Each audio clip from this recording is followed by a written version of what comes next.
कोटि वैष्णव वृंद की जय। नामाचार्य श्री हरिदास ठाकुर की जय। प्रेम से कहो श्री कृष्ण चैतन्य प्रभु नित्यानंद श्री अद्वैत गदाधर श्रीवासादि गौर भक्त वृंद की जय। श्री श्री राधा कृष्ण गोपीनाथ श्याम कुंड राधा कुंड गिरि गोवर्धन की जय। श्री वृंदावन धाम की जय। श्री मायापुर नवद्वीप धाम की जय। श्री जगन्नाथपुरी धाम की जय। श्री जगन्नाथ बलदेव सुभद्रा की जय। गंगा माई की जय। जमुना माई की जय। भक्ति देवी की जय। तुलसी महारानी की जय। ग्रंथराज श्रीमद् भागवतम की जय। श्री श्री राधा श्याम सुंदर जी की जय। श्री श्री कृष्ण बलराम की जय। श्री श्री गौर निताई की जय। गौर Premanandi. All glory to the Son of God. All glory to the Son of God. All glory to the Son of God. जय श्री कृष्ण। नमो विष्णुपादाय कृष्णपृष्ठाय भूतले श्रीमते भक्ति वेदांत स्वामी नामिने नमस्ते सारस्वतदेवे गौरवाणी प्रचारिणे निर्विशेष शून्यवादी पाश्चात्यदेशतारिणे। जय श्री कृष्ण चैतन्य प्रभु नित्यानंद श्री अद्वैत गदाधर श्रीवासादि गौर भक्तवृंद। हरे कृष्णा कृष्णा कृष्णा हरे हरे हरे राम राम राम हरे। ओम नमो भगवते वासुदेवाय।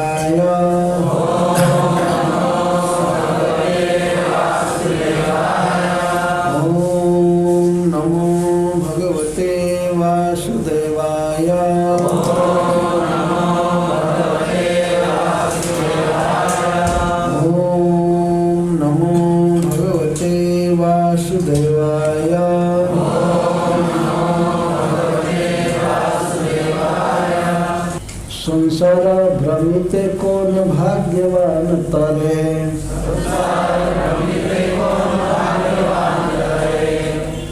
नदीर प्रवाहे जन काष्ठ लागे तीरे। मैवं ममाधमस्यापि स्यादेवाच्युत दर्शनम्। ह्रियमाणः कालनद्या क्वचित् तरति कश्चन। इसकी आवृत्ति नहीं करेंगे, देख जाएंगे। सीधा चालू करते हैं।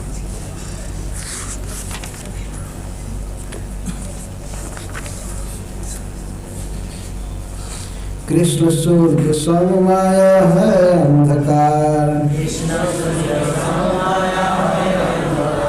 जहाँ कृष्ण तहाँ नहीं माया अधिकार।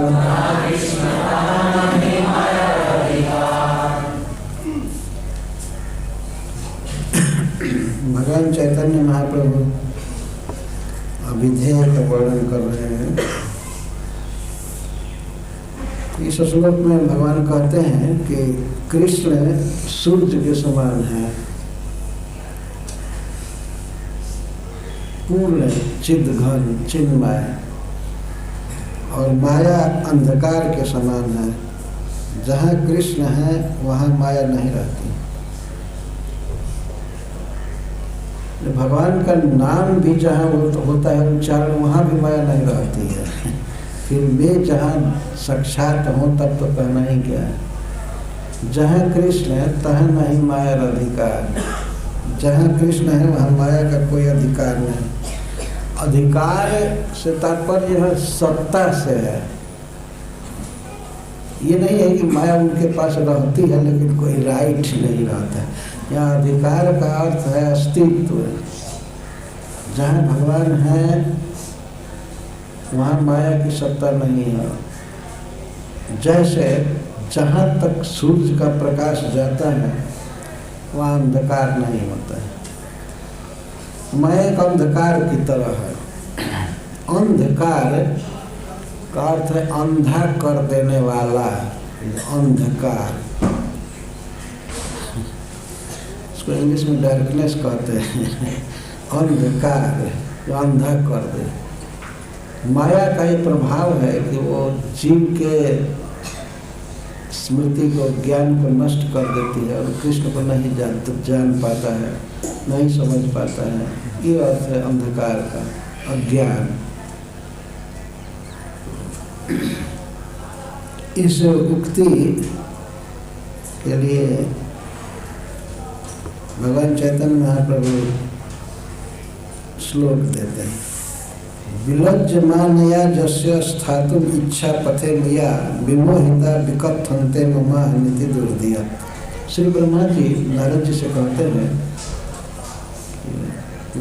विलज्जमानया जस्य स्थातुम इच्छा पथे लिया। भगवान की माया शक्ति, बहिरंगा शक्ति भगवान के सामने कभी नहीं होती है। जस इच्छा पथे स्थातुम विलज्जमान है, बहुत लज्जित होती है माया भगवान के आंखों के सामने आने में। आंखों के सामने का अर्थ यह नहीं समझना चाहिए कि भगवान का कोई पीठ भी है तो उनके बगल में रहती है। उनके 100 और नेत्र है। प्रत्येक इंद्रिय का काम करती है, सारी इंद्रियाँ। तो उनके लिए ऐसा नहीं जैसे हम लोगों के लिए आगे है तो भगवान के लिए पीछे है, तो पीछे वो डूबकी रहती है माया, ऐसा नहीं समझना चाहिए। उनके दृष्टि पथ में माया स्थातुम विलज्जत है, लज्जा करती है। जानते क्यों लज्जा करती है माया? क्योंकि माया जीवों को इतना मारती है, सताती है, तो अपने कर्म से उसे लज्जा आती है। यदि भगवान की ही आज्ञा से करती है, फिर भी कर्म ऐसा है जीवों को दुख देना, अज्ञान में रखना, तड़पाना, जन्म मृत्यु में डालना। इस कारण से वो बहुत लज्जा करती है भगवान के सामने आने में।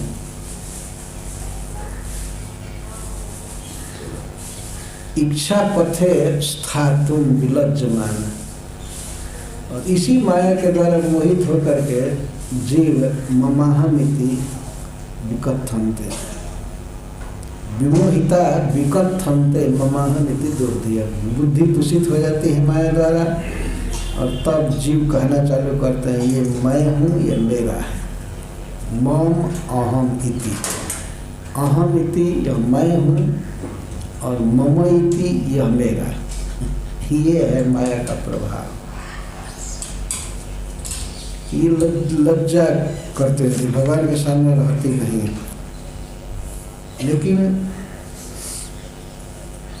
कोई जीव एक बार भी कह दे कि हे कृष्ण मैं आपका हूँ, उसी समय माया छोड़ देती है। जा बेटा ठीक हो गया, अब समझ गया कृष्ण तुम्हारे हैं।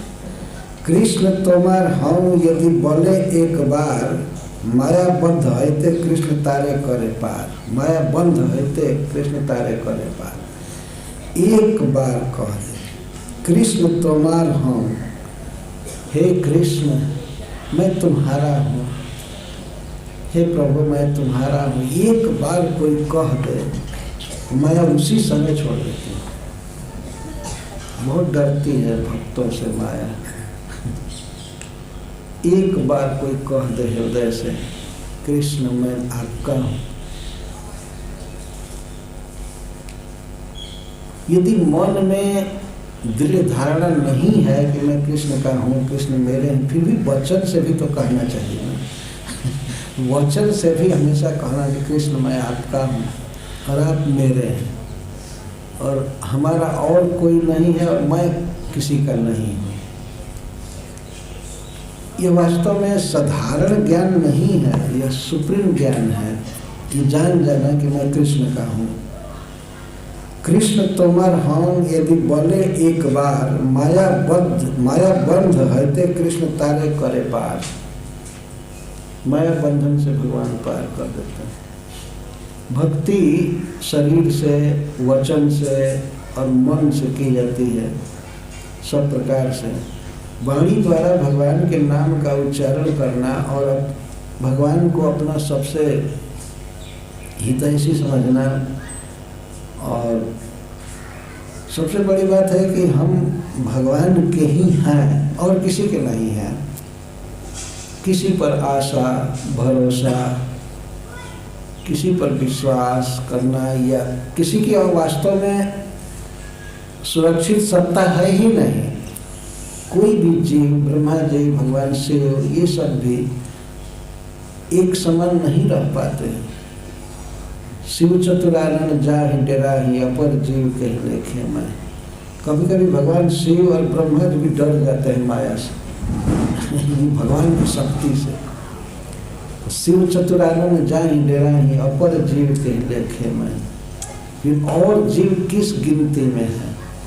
जब शिव जी और चतुरानन ब्रह्मा जी भी माया से डर जाते हैं। भगवान की ऐसी प्रचंड माया है। कौन व्यक्ति माया से मुक्त हो सकता है? जो केवल भगवान कृष्ण की शरण लेता है, और दूसरे की शरण लेने से माया से मुक्त नहीं हो सकता है। वाल्मीकि रामायण में भगवान श्री राम कहते हैं, सक्री देव प्रपन्नो यश तवास्मि तीचयाचते अभयम सर्वदा तस्मै ददामि तद्व्रतम मम। कोई भी व्यक्ति यदि एक बार भी मेरी शरण में आकर के और एक बार कह दे तव अस्मि इति, मैं आपका हूँ, मुझे अभय दीजिए, मुझे संसार बंधन से मुक्त कर दीजिए, तो मैं सदा सदा के लिए उसे अभय दे देता हूँ। एक बार कह दे। जब विभीषण भगवान की शरण में आ रहे थे तो कुछ राजनीतिज्ञ वानर लोग ऑब्जेक्शन करने लगे कि ये शत्रु का भाई है, रावण का भाई है, भेद लेने के लिए आया है, इसको बांध करके रखना चाहिए, चाहे वध कर देना चाहिए। सुग्रीवादी, ये राजनीति विशारद वानर थे भगवान के सखा, ये लोग राय दे रहे थे इसको मारना चाहिए, बांधना चाहिए। जैसे यहाँ का भेद है, लंका में जा करके नाप दे रावण।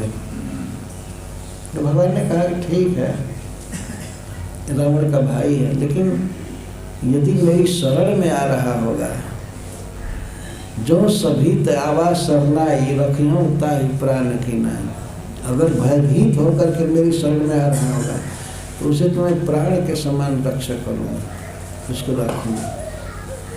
तो उसी संदर्भ में भगवान कहते हैं कि सक्री देव प्रपन्नो यह, एक बार भी कोई कह दे तव अस्मि इति, हमसे वो रक्षा चाहे और हमसे कह दे आपका हूँ, तो एक बार भी कहे हुए वाक्य को मैं मिथ्या नहीं करता हूँ, उसे सदा के लिए अभय दान दे देता हूँ, निर्भय कर देता हूँ। रावण से या संसार के अन्य देवताओं से, धनराज से, जन्म मृत्यु से, सब तरह से मैं अभय दे दूंगा उसको, एक बार भी आकर के कहे। ये भगवान का गुण है कि जब विभीषण जी भगवान के चरण में प्रणाम किए दूर से ही, तो भगवान उनसे सबसे पहले कहे, कहुलम केश सहित परिवार कुशल कुठा हर बास तुम्हारा। हे लंकाधीराज, कहो तुम लंका में कैसे रहते थे? लंका का राजा भगवान ने कह दिया विभीषण जी, और राम के वचन में और कर्म में भेद नहीं होता था। यही राम की बहुत बड़ी विशेषता है, जो कहते थे वो करते थे। तो सारे बानरों ने ताली बजाया और कहा वाह वाह, भगवान इतना दान दिए। तुलसीदास जी कहते हैं कि जो संपत्ति लंका की भगवान शिव ने रावण को दिया, क्या करने के बाद सिर काट करके दिया शिव जी को रावण। ओम नमः शिवाय कह करके सिर काट कर हवन किया तो 10 सिर हो गया भगवान शिव की कृपा से, एक के बदले 10 हो गया। तो जब 10 सिर हुआ तो फिर काटा 10 सिर को और शिव जी को अर्पित कर दिया। तो इस पूजा से प्रसन्न होकर के भगवान शिव लंका को, शिव रावण को लंका का राज्य दिए। गोस्वामी तुलसीदास जी कहते हैं, जो संपत्ति शिव रावण ही दिन दिए 10 माथ, सोई संपदा विभीषण ही सकुच दिन रघुनाथ। 10 मुंड सिर अर्पित करने के बाद शिव जी ने जो धन दिया, वह धन इसके साथ ही साथ अमर आयु भगवान श्री राम ने विभीषण को केवल प्रणाम करने से दे दिया। केवल प्रणाम करने से, माथा काटने से नहीं, केवल माथा झुका देने से दे दिया। ये भगवान में और देवताओं में अंतर है। क्या कोई देगा जो भगवान दे सकते हैं? अभय दान भी दिए, लंका का राज्य दिए और अक्षय आयु दिए। आज तक विभीषण जी हैं, भगवान के पार्षद हैं। तो ये है भगवान का दान। एक बार भी कोई कह दे कृष्ण से, हे कृष्ण मैं आपका हूँ, तो कृष्ण उसे माया बंधन से पार कर देते हैं। भुक्ति मुक्ति सिद्धि कामी सुबुद्धि यदि है, गाढ़ भक्ति जोगे तभी कृष्ण रे भजाए। भोगों की कामना करने वाला या मुक्ति की कामना करने वाला अथवा सिद्धि की कामना करने वाला, कोई भी कामना हो, यदि वास्तव में उसे सुंदर बुद्धि है तो वह कृष्ण की भक्ति करता है। भोगों की कामना हो रही है, इसके लिए भगवान उसे ऐसा नहीं कहते हैं, ये सुखदेव गोस्वामी ऐसा नहीं कहते हैं कि वह दुर्बुद्धि है। यदि भगवान से वो कोई भोग मांग रहा है या मुक्ति मांग रहा है, सिद्धि मांग रहा है, तो वह सुबुद्धि है। अकामो सर्व कामो वा मोक्ष काम उदार धी, तीव्र भक्ति जो जनो जजे तो पुरुषम परम। अकाम, कोई व्यक्ति भगवान से प्रेम करता है, कोई कामना नहीं करता है, कामना शून्य है, भगवान से प्रेम करता है।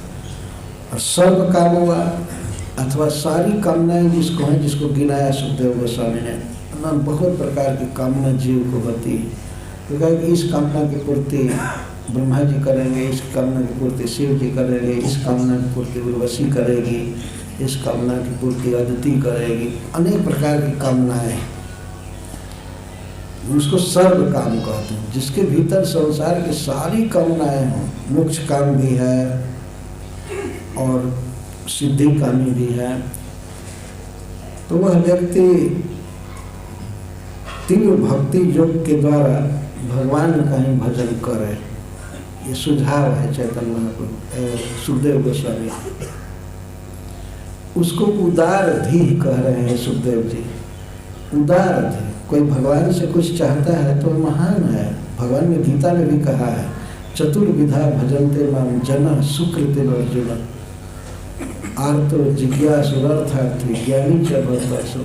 4 प्रकार से जो मेरा भजन करते हैं, भले वो आर्त है, दुख से घिरा हुआ है, गजेंद्र जी की तरह, द्रौपदी जी की तरह, या धन का कामी है ध्रुव की तरह,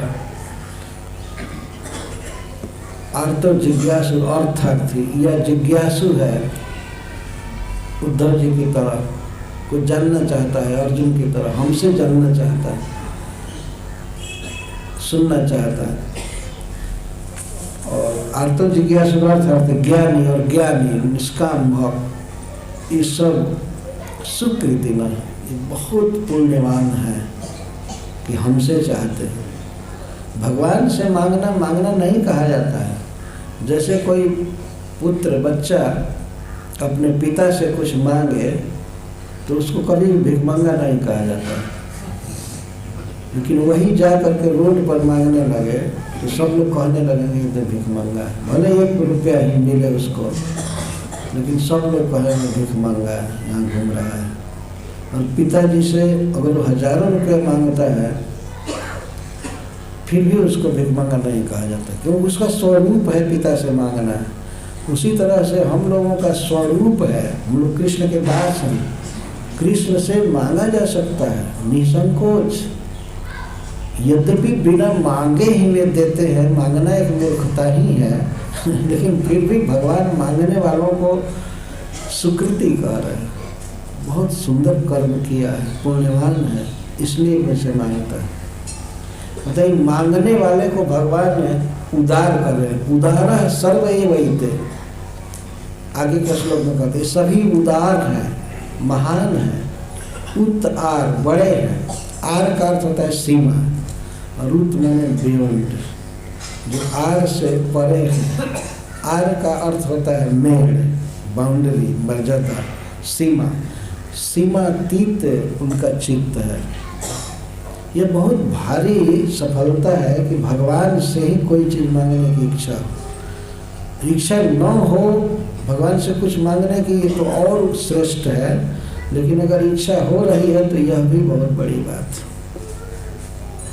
इसीलिए भगवान चैतन्य महाप्रभु कहते हैं कि भुक्ति मुक्ति सिद्धि कामी सुबुद्धि यदि है, गाढ़ भक्ति जोगे तबे कृष्ण भजाए।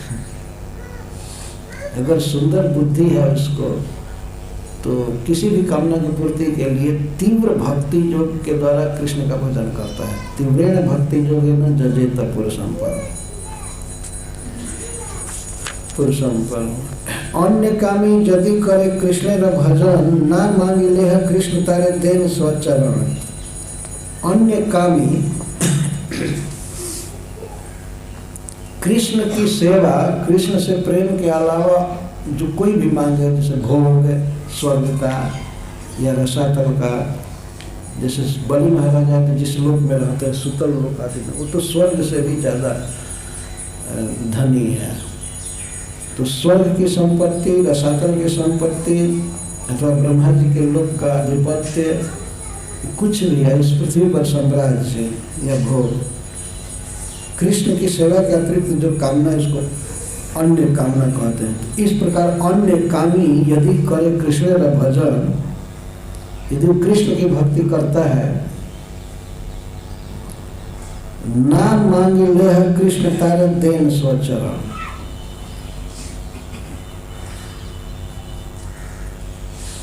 नहीं चाहने पर भी कृष्ण स्वयं उसको अपने आप को देते हैं।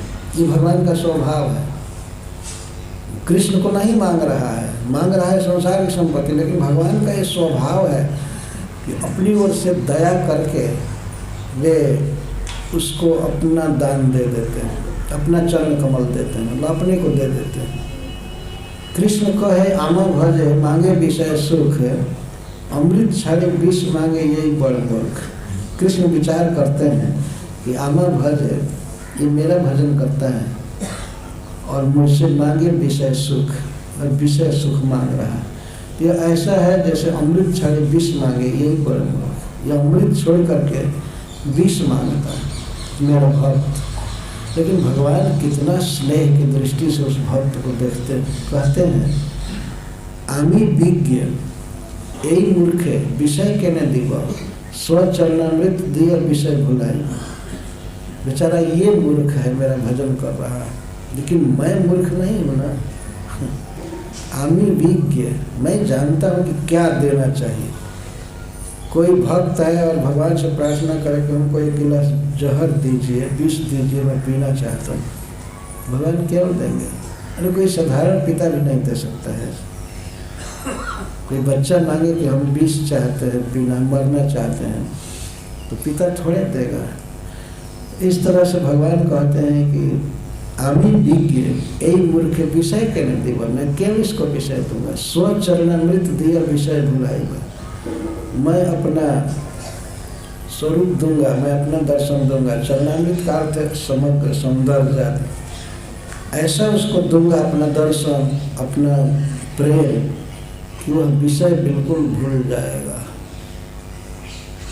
वो हमारे आनंद में मग्न हो जाएगा।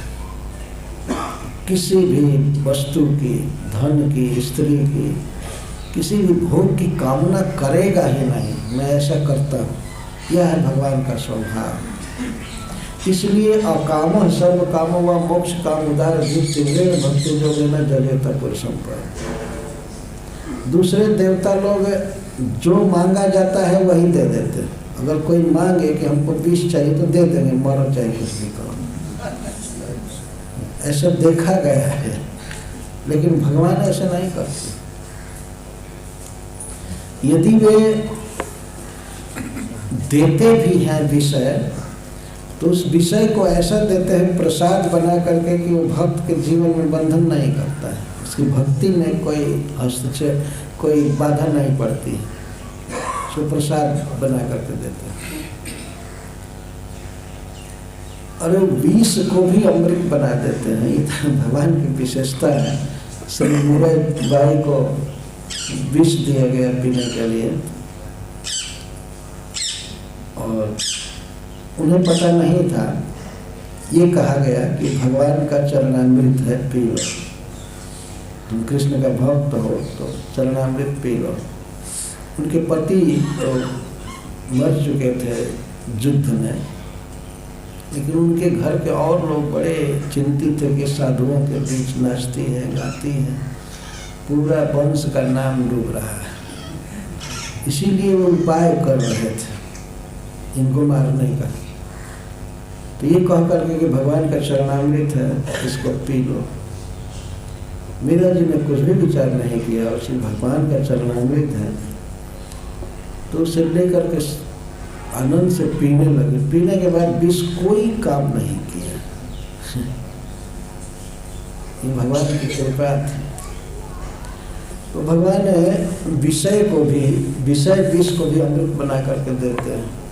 देवता लोग भारतवर्ष की प्रशंसा में कहते हैं कि सत्यम दिशत्यर्थितमर्थितो नृणाम नैवार्थितो यत् पुनरर्थिता जतः स्वयं विधत्ते भजताम अनिच्छताम इच्छा विधानम निजपाद पल्लवम। भगवान श्री कृष्ण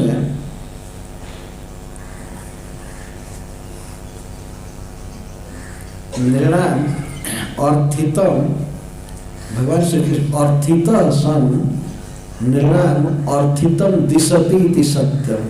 ये सत्य बात है कि अपने चरण कमल का भजन करने वालों को भगवान देते हैं। क्या अर्थित? वो जो चाहता है देते हैं। भगवान से जो कुछ मांगता है भक्त उसको देते हैं, परंतु नैवार्थ दो, पर परमार्थ नहीं दे पाते।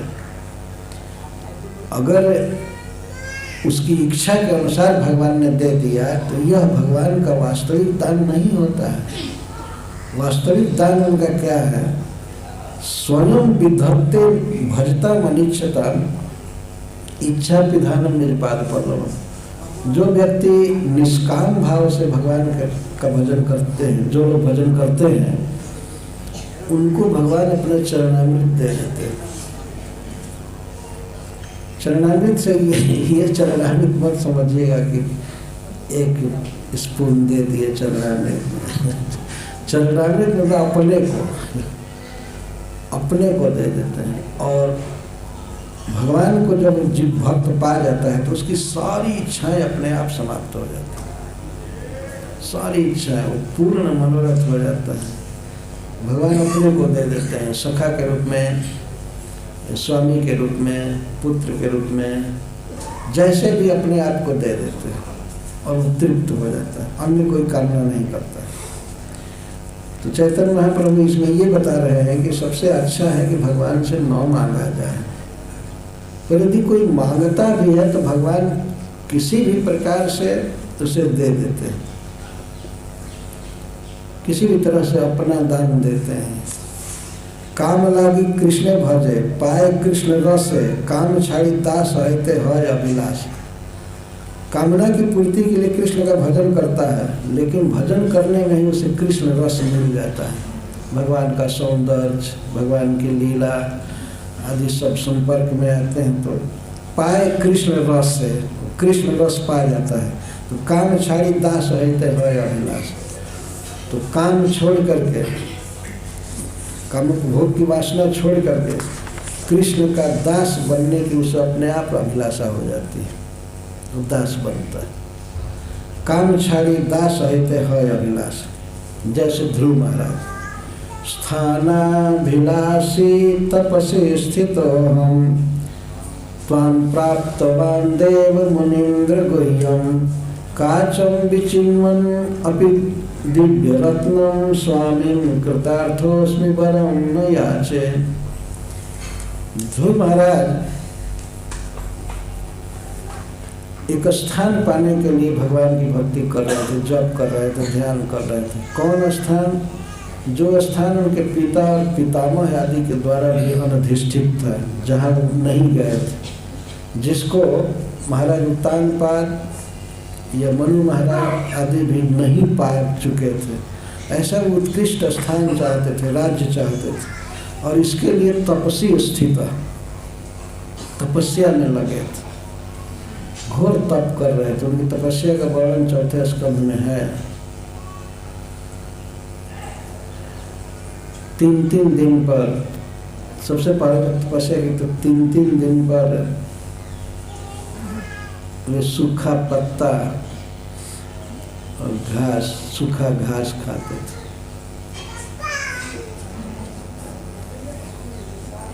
और कपित 3-3 दिन पर, 6-6 दिन पर सूखा घास, सूखा पत्ता। 9-9 दिन के बाद वे एक बार पानी पीते थे आगे, इसके बाद सांस भी रोक दी। तपस्वी स्थित तपस्या में थे स्थान पाने के लिए। लेकिन कहते हैं कि त्वां प्राप्तवान् देव मुनीन्द्र गुह्यं, लेकिन हे प्रभु मैं तो एक इसी प्राकृतिक जगत में कोई बेटर स्थान चाहता था और मैं पा गया आपको, जो देवताओं और मुनियों के प्राप्तव्य विषय, ये उनके लिए भी आप प्राप्त नहीं होते, दुर्लभ है। ऐसे प्रभु को मैं पाया। जैसे कोई व्यक्ति कांच खोजने चला हो, शीशा का टुकड़ा प्राप्त करने के लिए चला हो और बहुत परिश्रम कर रहा हो, और तब तक कूड़ा करकट हटाते हटाते उसको दिव्य रत्न मिल जाए।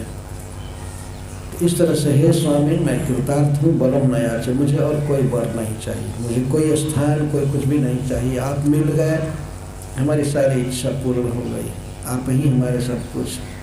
तो ये है अन्य कामी। इस तरह से जो व्यक्ति भगवान कृष्ण का भजन करता है तो उसकी कामना अपने आप तिरोहित हो जाती है, क्योंकि कृष्ण का रस पा जाता है।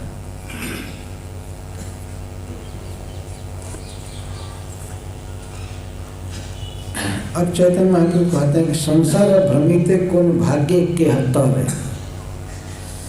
भाग्यवान नहीं है। संसार भ्रमिते कौन भाग्य के हत्ता है, नदी र प्रवाहे जैन काष्ठ लागे तीर। भगवान चैतन्य महाप्रभु कहते हैं कि कभी कभी कोई किसी भाग्य से पार हो जाता है, माया से भगवान को पा जाता है। संसार भ्रमित एक कौन भाग्य कहता है। संसार में जीव भ्रमण कर रहा है, इस जोनि से उस जोनि में, इस दशा से उस दशा में, सब भ्रमण कर रहे हैं जीव। किसी भाग्य से कोई तर जाता है, किसी भाग्य से कोई तर जाता है। जैसे बरसात के दिन में आपने देखा होगा, नदी की धारा तेज होती है, जो नदी जंगल से निकलती है, तो इसमें कई काष्ठ बहते हैं, लकड़ियाँ बहती हैं और तृण बहते हैं, बहते जाते हैं। विशाल धारा है, बहुत भंवर पड़ती हो, बहाती हुई ले जाती है। नदी र प्रवाह है, नदी के प्रवाह। पर कभी कभी वो काठ किनारे लग जाता है, काष्ठ लगे तीर पर लग जाता है। अगर यदि आप ये मान लें कि माया का प्रवाह जन्म मरण का एक नदी की धारा है, तो तट भगवान हुए। उस नदी का तट भगवान है, वहाँ पर लगना है जीव को, भगवान को प्राप्त करना है। तो कभी कभी बहती हुई लकड़ी तीर पर लग जाती है। क्यों लग जाती है?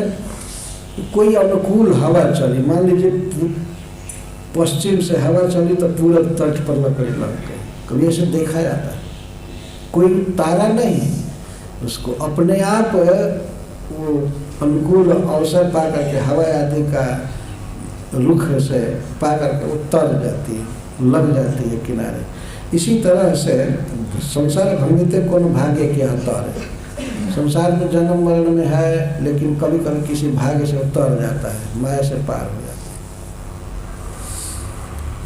इस श्लोक के सपोर्ट में भगवान चैतन्य महाप्रभु एक उदाहरण देते हैं श्रीमद् भागवतम से।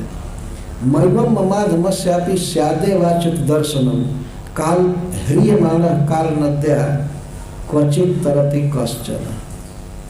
जब अक्रूर जी मथुरा से वृंदावन आ रहे थे, नंदगांव आ रहे थे, भगवान कृष्ण और बलराम जी को मथुरा ले जाने के लिए किसने भेजा था? कंस ने। कंस बहुत विचार करके और उनसे सारी अपनी योजना बताया। कृष्ण बलराम जब ऐसे आएंगे तो उनको मैं ऐसे मरवाऊंगा। पहले तो धनुष से यज्ञ के जो सिक्योरिटी हैं उनसे पहले मरवाऊंगा, और उनसे अगर बचे तो कुबड़े पेड़ हाथी से मरवाऊंगा। अगर उनसे भी बचे तो पहलवानों से भी बच गए तो खुद मारूंगा। इस तरह से कंस की योजना थी। और साफ साफ अक्रूर जी से सब बात कहा। अब लाइए, क्योंकि दूसरा कोई जाएगा तो उसको देख कर को भाग जाएंगे, आएंगे नहीं, आप जाइए। अक्रूर जी चले। अक्रूरोपि च ताम्रात्रिम, अक्रूरोपि च ताम्रात्रि मधुपुर्या जदुपुर्यान महामति उषित्वा रथमास्थाय प्रयो नंद गोकुलम। उस रात को जिस रात में उसने योजना सुनाया, अपना समझा, अपना मंत्रणा कंस, तो उस रात तो रहे जदुपुरी मथुरा में, और सवेरे रथ पर चढ़कर निकले ब्रज में आने के लिए। गच्छन पथि महाभागो भगवत अम्बुजेक्षण भक्तिम पराम उपगत एवं नेतर अचिंत्य। जब ब्रज के रास्ते में चले तो ब्रज का ऐसा प्रभाव है कि रास्ते में चलते चलते ही भगवान कमल नयन में उनको परा भक्ति प्राप्त हो गई, और इस तरह से सोचने लगे। अक्रूर जी सोच रहे हैं रथ पर चढ़े चढ़े। वे कहते हैं किम मया चरितम भद्रम किम तप्तम परमं तपः किम वाथाप्यर्हते दत्तम जद्रक्षा मध्य केशवम। ओहो, हमारे जीवन में हमारे द्वारा क्या पुण्य हुआ है, मैं कौन अच्छा काम किया हूँ, कौन बड़ी तपस्या किया हूँ, और किस योग्य पात्र को मैंने दान दिया है कि आज केशवम द्रक्ष, आज मैं भगवान कृष्ण को देखूंगा। कितना मेरा बड़ा सौभाग्य, मैंने कौन किया, कौन तप किया। तो फिर कहते नहीं कुछ नहीं किया, मैं उस नीच असुर की, राक्षस की नौकरी कर रहा हूँ, मुझे भगवान का दर्शन नहीं होगा। वे विचार कर रहे हैं। ममैत दुर्लभम मन्ये उत्तम श्लोक दर्शनम विषयात्मनो जथा ब्रह्म कीर्तनम शूद्र जन्मना। नहीं, मुझे दर्शन नहीं हो सकता है। मैं चला हूँ नंदगांव की तरफ तो क्या, लेकिन मुझ जैसे नीच को जो कंस की नौकरी कर रहा है और कंस के भेजने से जा रहा है, मुझको भगवान दर्शन नहीं देंगे, हमसे नहीं मिलेंगे। परंतु जब भगवान के स्वभाव का बारंबार स्मरण होने लगा, तब वे कहते हैं, ये श्लोक बोलते हैं, मैवम माँ एवं, ऐसा नहीं है। पहले तो कहते हैं मुझे दर्शन नहीं होगा, और उसी को काट रहे हैं, माँ एवं, ऐसा नहीं है, मतलब दर्शन होगा ही। रथ पर बैठे बैठे सोचते हुए जा रहे हैं। घोड़ों को चला नहीं रहे थे, घोड़े अपने आप आ रहे थे ब्रज की तरफ, नंदगांव की तरफ। तो कहते हैं मैं ऐसा नहीं है। तो क्या आपको दर्शन होगा? तो कहते हैं हाँ, मम अधमस्यापि स्यात् अच्युत दर्शन। मैं अधम हूँ, नीच हूँ, लेकिन फिर भी मुझे अच्युत का दर्शन होगा जरूर। ये विचार कर रहे हैं। अपने तरफ जब देखते हैं तो निराशा हो रही है। जैसे रूप गोस्वामी पाद और सनातन गोस्वामी पाद जो मिले चैतन्य महाप्रभु से राम के विग्राम में, तो कहते हैं कि आपने अयोग्य देखी मने पाँव छोड़ तथापि तुम्हारे गुणे उपजय लोभ। अपने तरफ देखते हैं तो हम बिल्कुल अयोग्य पाते हैं कि आप हमको नहीं अपनाएंगे, लेकिन आपका गुण जब हम विचार करते हैं तो आशा हो जाती है कि चैतन्य महाप्रभु कृष्ण हमको जरूर अपनाएंगे। अपने अयोग्य देखी मने पाँव छोड़ तथापि तुम्हारे गुणे उपजय लोभ। अपनी अयोग्यता देख करके मन में दुख होता है, लेकिन आपका गुण देख करके मन में लोभ होता है, आश्वासन मिलता है कि हम आपके जन बन सकते हैं। तो वही बात अक्रूर जी सोच रहे हैं कि मैं अधम हूँ। भगवान के दर्शन में जितने भी गुण हो सकते हैं उसमें कोई गुण मेरे मुझ में नहीं है। मैं सब तरह से अयोग्य हूँ, पापी हूँ, अधम हूँ, नीच हूँ, लेकिन फिर भी मुझे अच्युत का दर्शन होगा। श्री कृष्ण को अच्युत क्यों कह रहे हैं? क्योंकि भगवान श्री कृष्ण अपने कृपा आदि गुणों से कभी च्युत नहीं होते। वो किसी अधम व्यक्ति के नीचता को, उसकी दुर्भावना को नहीं देखते। उनका अपना स्वभाव है, वे अच्युत हैं। भगवान के समस्त गुणों में कृपालु गुण उनका सबसे श्रेष्ठ, कृपालुता। दयालु है, कृपालु है, इसीलिए उनको अच्युत कह रहे हैं इस समय। अच्युत दर्शनम स्यात् एवं, निश्चित ही मुझे भगवान कृष्ण का दर्शन होगा, क्योंकि वो अच्युत हैं। वे किसी के दोषों को नहीं देखते हैं, अपनी कृपा ही बरसाते हैं। ह्रियमाण काल हृदया क्वचित तरते कश्चन। तो वे उदाहरण दे रहे हैं, मन में सोच रहे हैं। कभी कभी ऐसा देखा गया है, अक्रूर जी का सोचते हैं अपने मन में कि नदी के प्रवाह में बहता हुआ काष्ठ कभी कभी तरती, वो बेला में लग जाता है, जब तट पर लग जाता है। इसी तरह से मैं अधम हूँ, मैं पापी हूँ, कंस का सेवक हूँ, लेकिन फिर भी भगवान श्री कृष्ण हमको अपनाएंगे, दर्शन देंगे, ये सोच रहे हैं। ऐसा देखा गया है हमारे वैदिक इतिहास में, श्रीमद् भागवत आदि ग्रंथों में वर्णन है कि किसी किसी को ऐसी भगवान की प्राप्ति हो गई है। यह क्वचित का अर्थ है भगवान की कृपा से। क्वचित मतलब भगवान की कृपा से। जैसे अजामिल, श्री जीव गोस्वामी पाद जी उदाहरण देते हैं। अजामिल ऐसे बह रहा था, माया में बह रहा था, तब तक तो नारायण नाम बोल दिया, अपने पुत्र का नाम बोला, संकेत से नामाभास उसको कहा, नारायण आया, हे नारायण आओ। तब तक माया से पार हो गया। भगवान के पार्षद आए, जब दूतों को मार कर भगा दिए, डांट करके, मारे नहीं केवल डांट कर भगा दिए। अगर वो जबरदस्ती किए होते तब तो एक आध गदा चलाए होते। वो भाग गए, जाकर जमराज जी से शिकायत की, तो जमराज जी उन्हीं लोगों को डांटने लगे, तुम लोग गलती किए, भक्त के गले में तुम लोगों ने रस्सी बांध दिया, बहुत बड़ा अपराध। तो इस प्रकार अजामिल तर गया, माया से पार हो गया। बेचारा माया की धारा में, जैसे नदी में काष्ठ बहता है वैसे बह रहा था, पूरा पूरा उस वेश्या में आसक्त था, और उससे जन्मे हुए 10 लड़कों में पूरी आसक्ति, और उसमें भी जो नन्हा था लास्ट बच्चा, उसमें तो कहिए मत, बहुत आसक्त। उसके बिना खाता नहीं था, उसको खिला खिला कर खाता था, हमेशा गोद में लिए रहता था।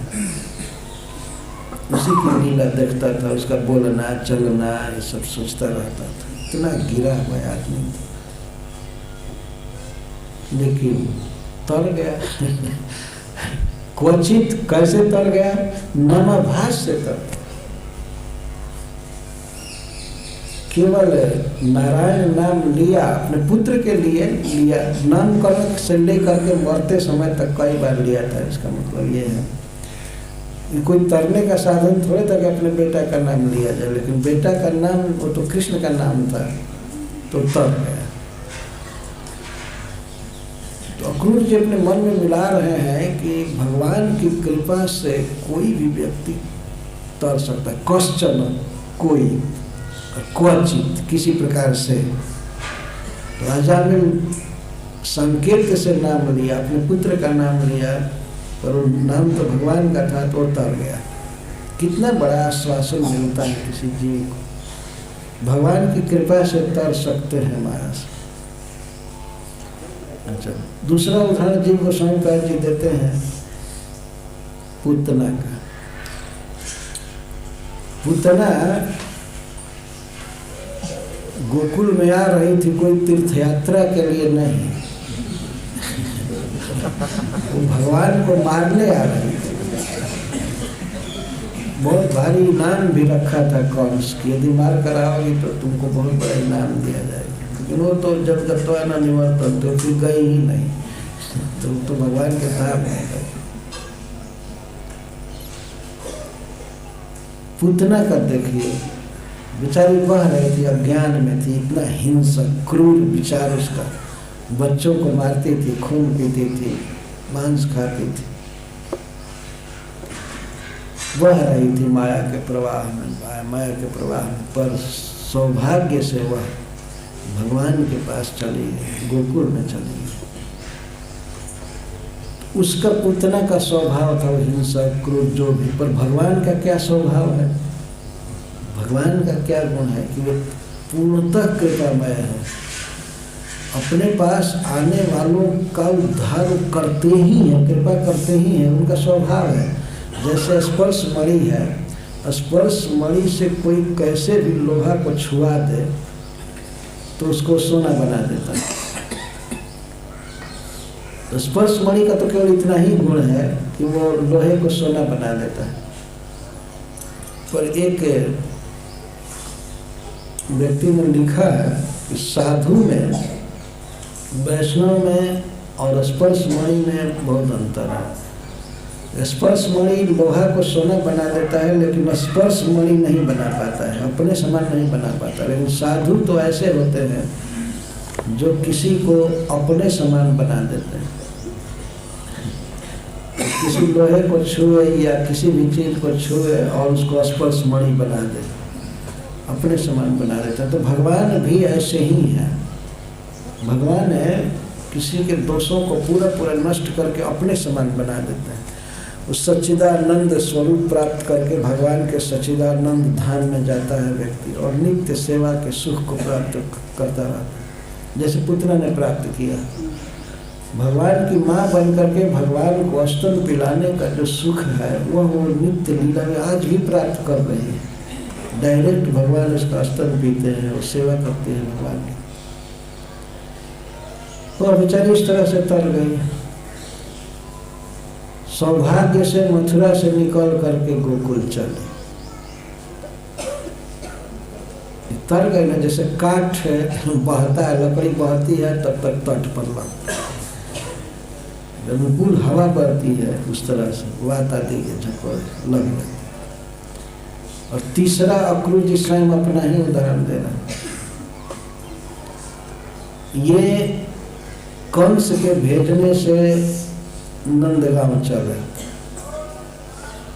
स्वयं नहीं चले। इतने दिनों से इनको देखने की लालसा थी भगवान कृष्ण को, लेकिन मथुरा में इतना निकट रहते थे पर नहीं गए ब्रज में। क्यों नहीं आए? कंस के डर से। जाऊंगा कृष्ण को देखने, भक्ति करूंगा तो हमारे परिवार को कत्ल कर देगा, बहुत डरते थे। ये पता लग जाएगी अक्रूर जो इतना बड़ा मंत्री था जा करके उस ब्रज में भक्ति कर रहा है, अक्रूर जी की खोज तो करता ही, उसके पहले इनके बच्चे स्त्री आदि को खत्म कर देते हैं। तो बहुत डरते थे और भगवान को देखने की लालसा थी, इसीलिए वे कहीं बाहर गए नहीं, मथुरा नहीं रहते थे। ये सोचते रहते थे कब दर्शन होगा, कब दर्शन होगा। तब तक एक दिन कंस स्वयं ही इनको भेजने लगा और अपना रथ दिया था। जैसे कोई बहुत धनी व्यक्ति अपनी गाड़ी दे, अपनी कार दे, सबसे बढ़िया कार जाने के लिए, उस तरह से राजकीय रथ जो राजा का रथ था उसको दिया। और ये भी कहा कि देखिए इस रथ को ले जाइए। वो गांव के गवार लड़के हैं कृष्ण बलराम, ये गाड़ी देखेंगे तो चढ़ने के लिए भी आ जाएंगे, है ना। अरे बच्चे तो बैलगाड़ी पर भी झूम जाते हैं, चढ़ जाते हैं, तो आनंद माने का इतना सुंदर रथ जाएगा तो वो अपने आप ही चढ़ करके मथुरा आ जाए। और एक तो ये सिटी देखने की लालसा होगी, मथुरा कभी देखे नहीं, इसको देखने के लिए वे आएंगे। और रथ देख करके आपको कहना नहीं पड़ेगा, वो अपने आप चढ़ कर आना चाहेंगे। रथ दिया। जब अक्रूर जी रास्ते में चले तो कहते हैं कंसो बताद्या कृतमेत्य अनुग्रहम दक्षिण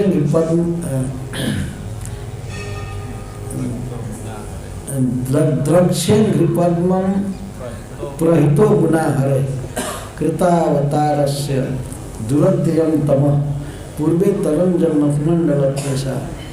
अक्रूर जी सोच रहे हैं को कितना बड़ा मेरा हितैषी है कंस। आज कंस मुझे भेज रहा है और पूरा रिजर्वेशन करके रथ दे करके पूरा जैसे किसी को ट्रेन में गाड़ी में बढ़िया से बैठाया जाओ जाओ जाओ।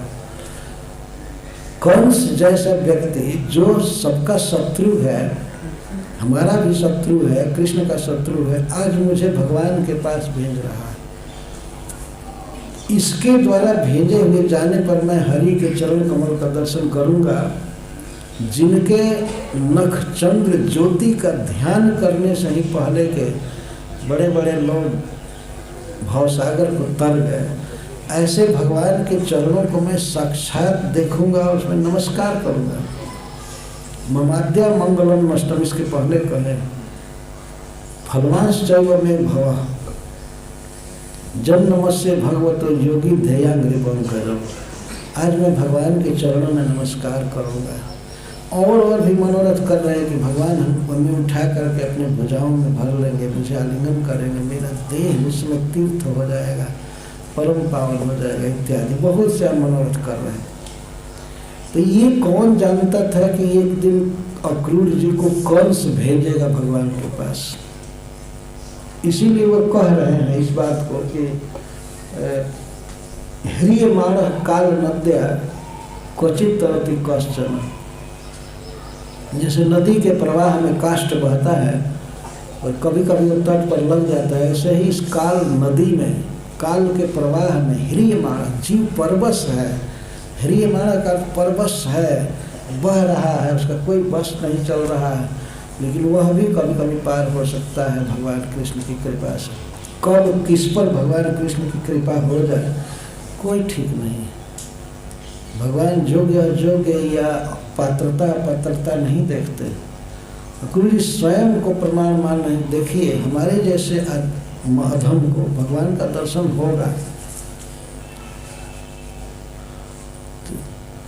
इस प्रकार चैतन्य महाप्रभु बता रहे हैं कि भगवान कृष्ण की कृपा से ही कोई व्यक्ति तरता है, माया को पार करता है, लेकिन कब किस पर कृपा हो जाएगी ये कुछ जानकारी नहीं। पुतना घूमते घूमते गोकुल गए, वहाँ भगवान का पार्षद बन गए। अक्रूर जी को खुद कंस भेजा। कृष्ण बलराम के प्रति जो मनोरथ किए थे सारे मनोरथ पूरे हुए और इसके बाद लेकर के अभी आए भी, और ये भी उनका मनोरथ था कि कंस मारा जाए। कंस मारा भी गया, सब ठीक हो गया भगवान की कृपा से। जैसे अक्रूर जी को भगवान का दर्शन मिला, सब सुख मिला, आलिंगन मिला, सब कुछ, वैसे ही किसी व्यक्ति को भगवान की कृपा से कभी भी सफलता मिल सकती है और भगवान को पा सकता है। चैतन्य महाप्रभु इसी बात को कहते हैं, संसार भ्रमिते को भाग्य के हत्तारे नदी र प्रवाहे जन काष्ठ लागे तीरे। पर इसका अर्थ यह नहीं है कि चुपचाप बैठा जाए, भगवान की कृपा होगी तब अपने आप हो जाए। कभी कभी लोग ऐसे सोचते हैं जब भगवान की कृपा से ही होने वाला है, जो होगा तो चुपचाप रहा जाए। नहीं, साधन तो करना ही चाहिए।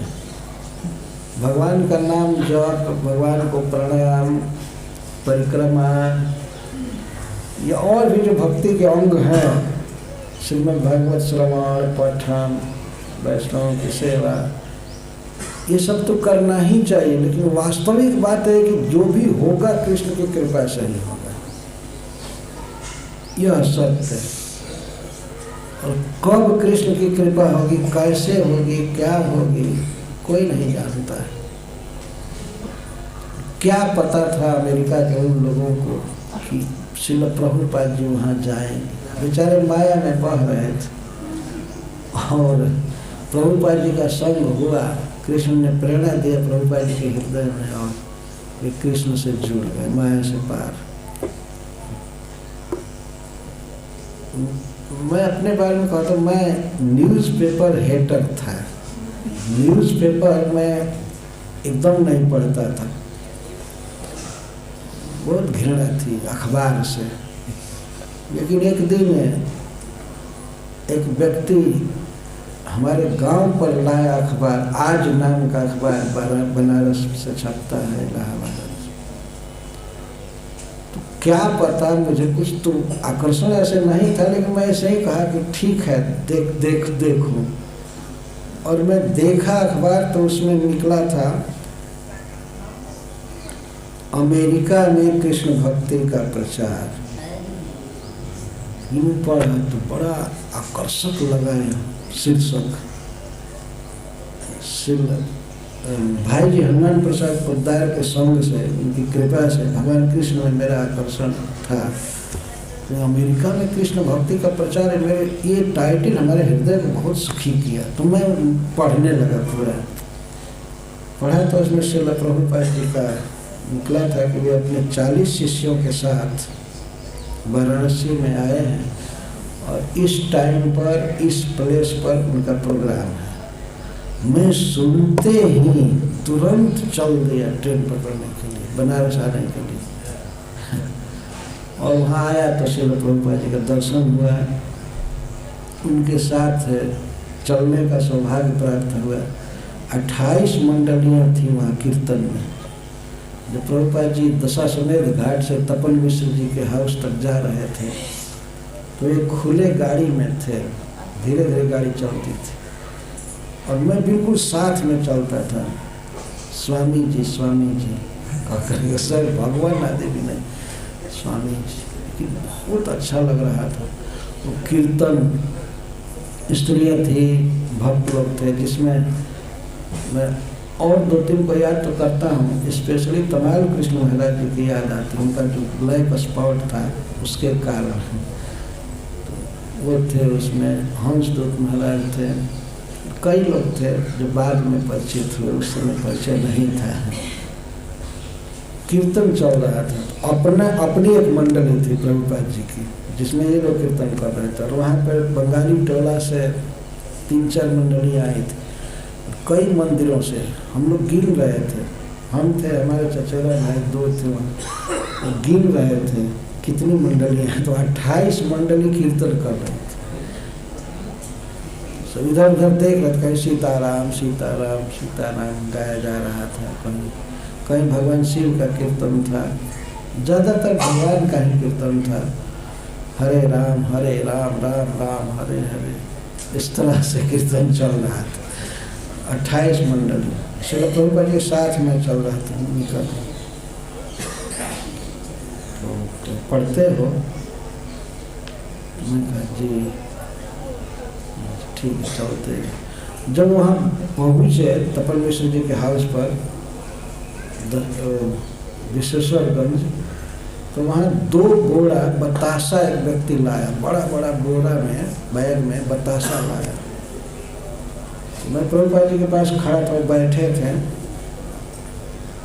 तो लोगों को देने लगे ऐसे निकाल घर से देने लगे।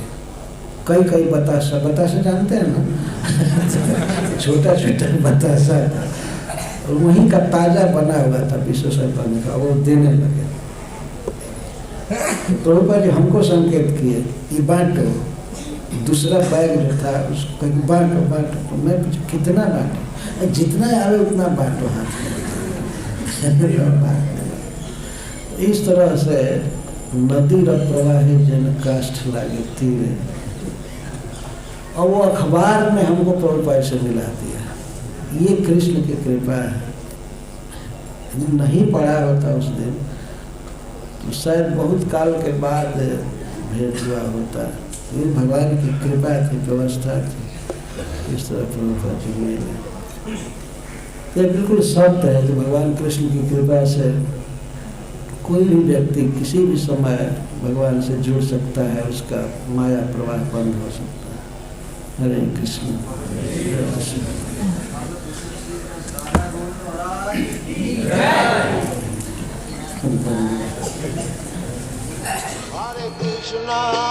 Hare Krishna, Krishna Krishna, Hare Hare, Hare Rama, Rama Rama, Hare Hare. Hare Krishna, Krishna Krishna, Hare Hare, Hare Rama, Rama Rama, Hare Hare. Hare Krishna, Krishna Krishna, Hare